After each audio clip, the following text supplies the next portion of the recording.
এই ৩ লক্ষ টাকায় এক মুরগির ডিম বিক্রি হলো। ভারত শাসিত যে কাশ্মীর আছে, এই কাশ্মীরের এখানকার একটা জেলার নাম হচ্ছে মালমাপানপুরা। দেখেন আল্লাহ কিভাবে বারাকা দান করে। মালমাপানপুরা এই এলাকাটায় একটা মসজিদ নির্মাণ হবে। নির্মাণের পরে আপনারা যেমন এলাকা ভিত্তিক অনেক সময় কালেকশন করেন, মসজিদ কমিটি বের হয়েছে যে আমাদের এলাকায় মসজিদটা লাগবে, যে যা পারো বাড়ি থেকে দাও। এক গরিব বুড়ি মহিলা বের হয়েছে, এক বাড়ি থেকে বের হয়ে বলছে, বাবা আমার বাড়িতে দেওয়ার মতো তেমন কিছুই নেই, আমি গরিব মানুষ, এইরকম একটা ভাঙাচোরা বাড়িতে থাকি, তবে আমার মুরগি কালকে একটা ডিম দিছে, এই ডিমটা আমি খাই, আজকে খাই নাই, ডিমটা আছে, আমি ডিমটা মসজিদে দিতে চাই।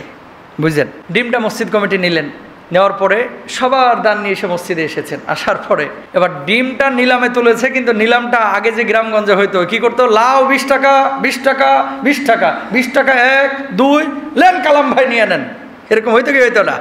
বাস এবার নিলামে তুলছে মুরগির ডিম, কিন্তু একদিনে এটা নিলাম কমপ্লিট করে নাই। কয় এটা আমরা 3 দিন নিলাম করব। কয় দিন? আসলে বুড়ির দান আল্লাহ কবুল করবে তো। 3 দিন। প্রথম দিন দাম উঠলো লাখখানিক টাকার। সবাই অবাক, কিরে এক ডিমের দাম লাখখানিক রুপিতে চলে গেছে। দ্বিতীয় দিন 2 লাখ পার হয়ে গেছে। তৃতীয় দিন 2,96,000। এবার একজন বলতেছে আমি রেডি, নিতে রাজি আছি। 2,96,000 টাকা, প্রায় 3 লক্ষ টাকা বাংলাদেশি টাকায়।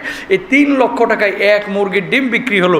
যে লোকটা 2 লাখ দিয়েছিল ও যেই সব পাবে, এই ডিমওয়ালি এর চাইতে এখন বেশি সব পেয়ে যাচ্ছে। কথা বলেন না কেন? কেন? আল্লাহ তাআলা তার দানটা, ওই যে দেখেছে অক্ষম মানুষ, মাজুর মানুষ, কিছুই নাই দেওয়ার মতো, তারপরেও যে একটু বাইর করে দিয়েছে, আল্লাহ খুশি হয়ে কবুল করে নিয়েছেন। আল্লাহ তাআলা এইভাবেই কিন্তু বারাকা দান করেন সৎ কাজগুলোর ব্যাপারে, ঠিক কিনা?